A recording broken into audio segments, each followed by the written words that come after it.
Yan guys, nasa bangka na kami niyan. Nakasakay na kami, patawid na. Natatakot ako kasi parang maliliit lang naman yung alon niya. Nakasakay na kami, papunta na kami sa amin. Yan.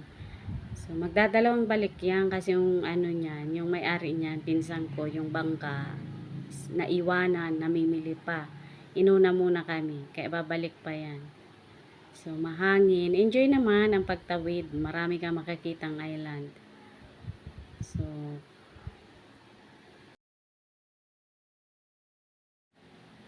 yan, ang ganda guys. O, yan ang ano sa amin, tawiran. Pagkahabagat, nakakatakot.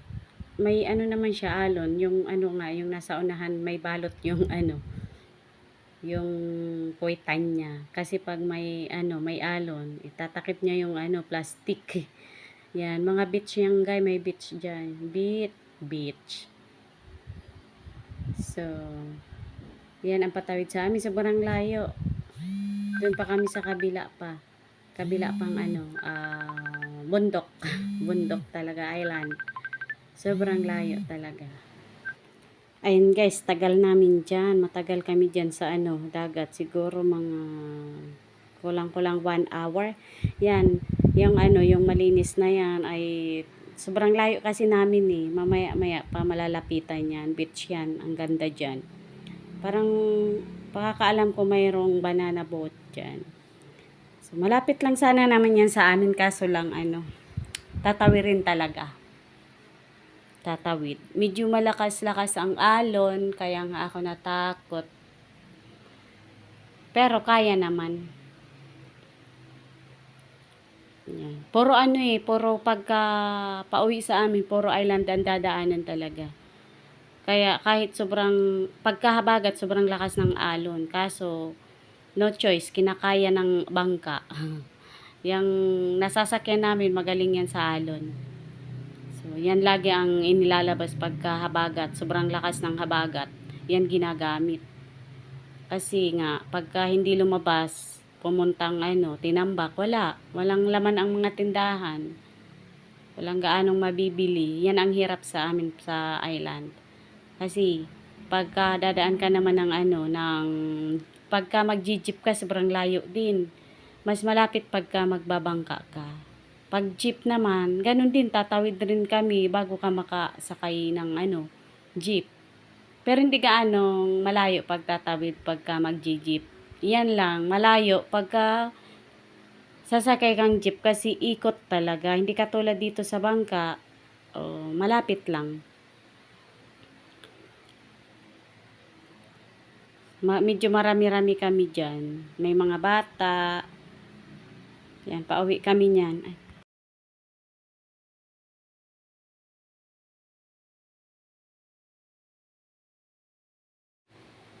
Malapit na guys.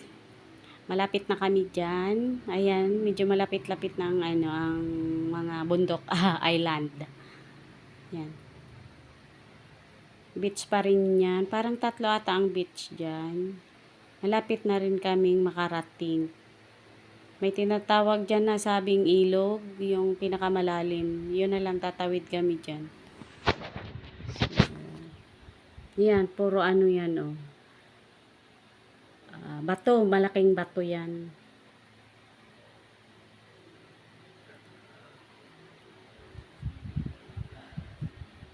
Tatawid pa kami dyan. Pero medyo malapit na rin. Yan lang talaga ang mahirap. Pagka ako nakasakay ako sa bangka, naboboring ako. Siguro mga ano, dyan, takbo siguro ng bangka dyan, mga ano lang. Kulang-kulang 1 oras. Excuse. Kulang-kulang kaming 1 oras yun, no? Yung anong yan. O yun, banda sa amin na yan. Kaano na yan ang lugar namin. Yan, may namimingwit dyan guys, oh. Alam niyo ba yung papa ko ganyan ang hanap buhay, namimingwit ako kaso ako hindi ako marunong mag-ano, tanggal ng ano, ng isda sa ano.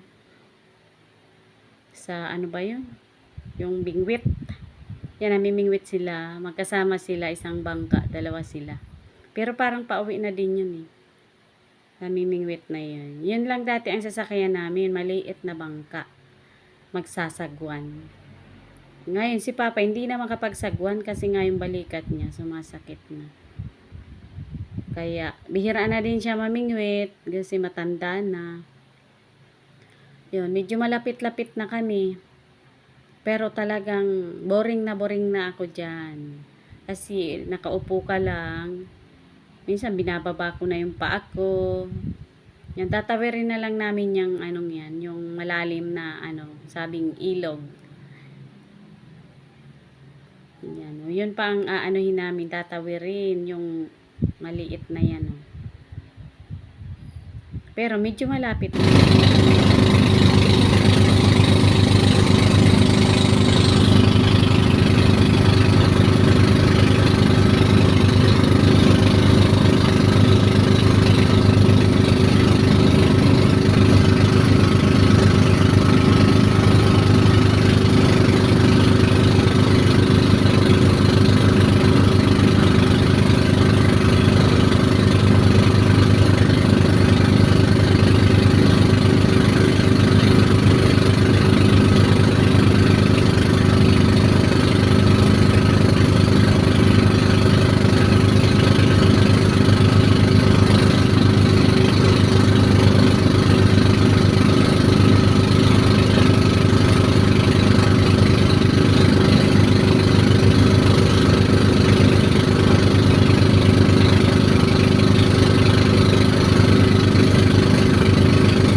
Yan, malapit na kami guys. Nakaano na kami. Nakatawid na sa malalim na ilog. Yan, iikot na kami. Kaso, titigil kami dadaong kami muna ng barangay. Sa pinaka-barangay namin. Kasi sitio lang sa amin. Iikot lang kami dyan sa yan, bundok. Nagmamadali yan, yan, bangka gawa ng babalik pa yan eh. May susunduin pa. Yung bossing ko kasi hindi pwedeng tumagal doon kasi naiinip siya kaya kami nag-apurang magpatawid agad. Kasi yung bangka namin siya kulang ng isang makina. May bangka din kami. Kaso nakisakay kami kasi wala pang isang makina. Yung dati ginagamit sa amin pagsundo kasi ang problema yung isang makina niya ay sira na ata. Yun lagi ang service namin, yung bangka namin. Medyo may kalakihan din. Kasi ang gusto ni Bossing, pagdating niya agad-agad, tatawid na kami. So kaya ito naman, mga kamag-anakan ko rin naman yan. Nagpatawid na kami. Nagpaano na kami. Yan, yan pinaka-barangay sa amin. O dadaong muna dyan, bago makakarating na naman sa amin. So, kasi may idadaan dyan, may may pasahero din na namili sa Tinambak. So, bababa dyan, kaya dadaan dyan.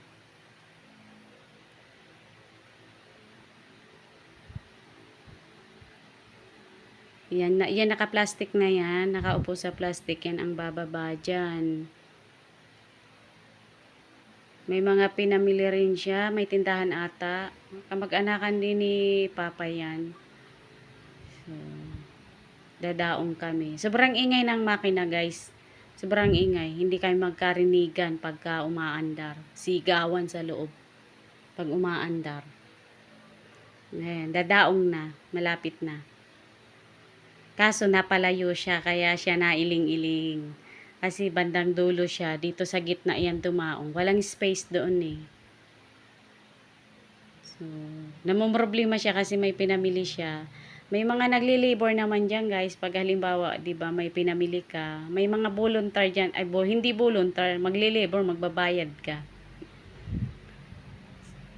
Medyo malayo sa bahay nila. Sa pinakagitna kami dumaong. Kaya na problema siya. Papalibor niya na lang yung iba niyang bit-bit ata. So, nung may naka-stay kami diyan, may tindahan kami din. 'Yun. Pagka malakas ang alon, mahirap. Minsan isahang bili, may time na muntik kaming malunod diyan sa sobrang lakas ng alon. Pero sabi nga niyan, God is good. Kasi nga pray lang, prayer ka lang. Kasi hindi ka naman papabayaan. Yan. Mahirap diyan ganyan. Ang daming bitbit nung ibang kasama namin. Butit wala pa yung mga yan mga yung sako-sako, puro lang bag. Kasi pagbalik niyan puro sako, mga sinakong bigas, asukal, pagkain ng baboy, yun ang mga sakay niyan.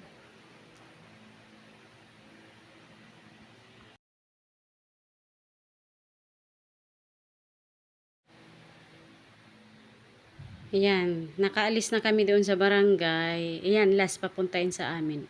Malapit na rin. Iikot lang din naman sa yan. Sa, ayan. Diyan iikot, malapit na. Nakakainip guys pag nasa dagat ka talaga. Ako inip ako, naghahanap minsan ako yung ulong kukutuhan. Kasi malalaman mo na lang nasa ka na. Nasa malapit ka na dumaong. Malapit na din yan Kasi nga ako nga inip na din. Umikot lang yan.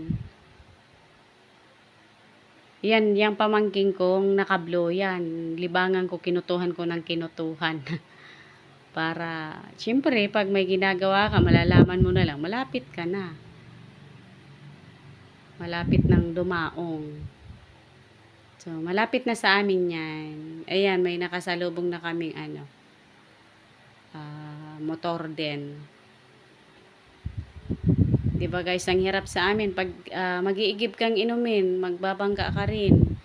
Butit kung mga panglaba lang,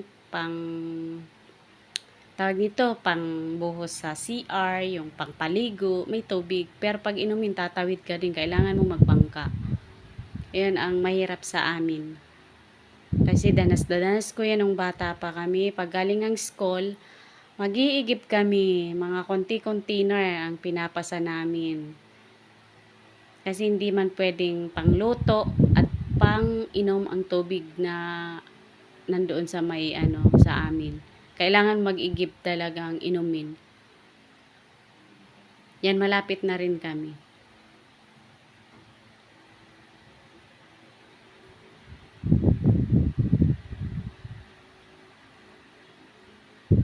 Dadaong na din sa wakas. Masakit na ang puwet ko. May isang oras kang nakaupo, hindi ka makatayo. Masakit sa puwet. Sa wakas, malapit na din. May mga batang sasalubong, ang dami. Yan, paano na yan? Palapit na sa amin.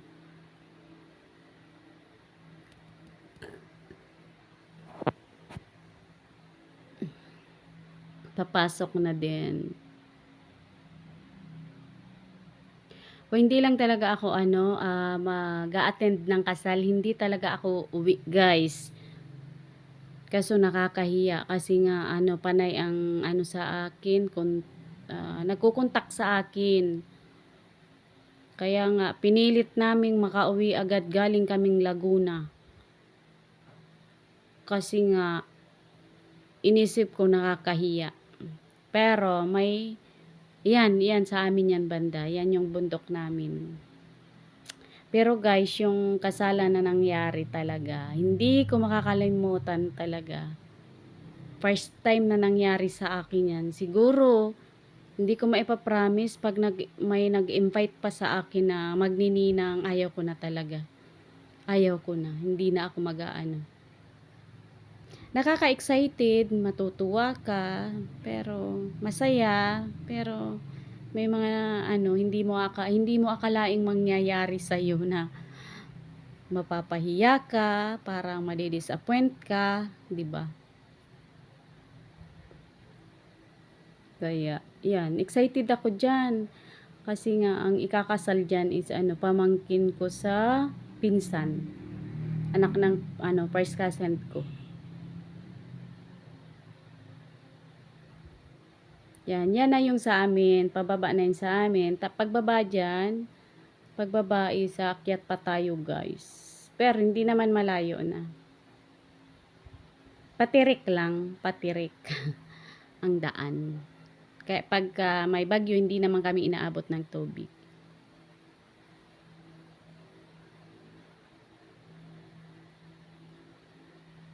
Nangyari sa akin talaga, Diyos ko.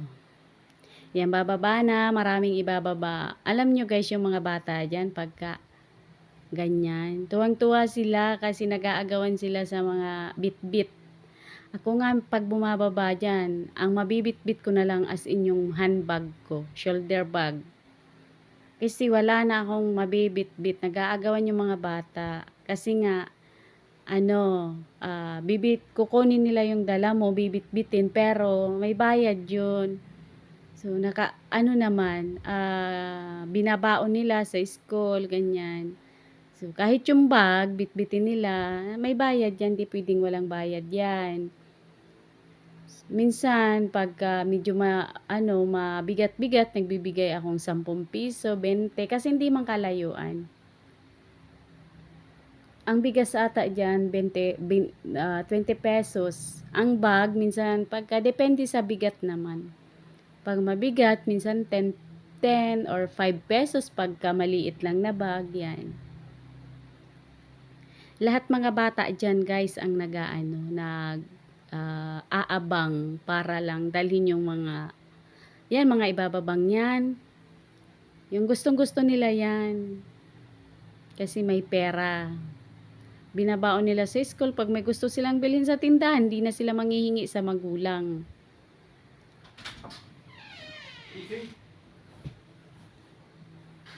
Yan. Oh, yung hipag ko, tuwang-tuwa, nakauwi na.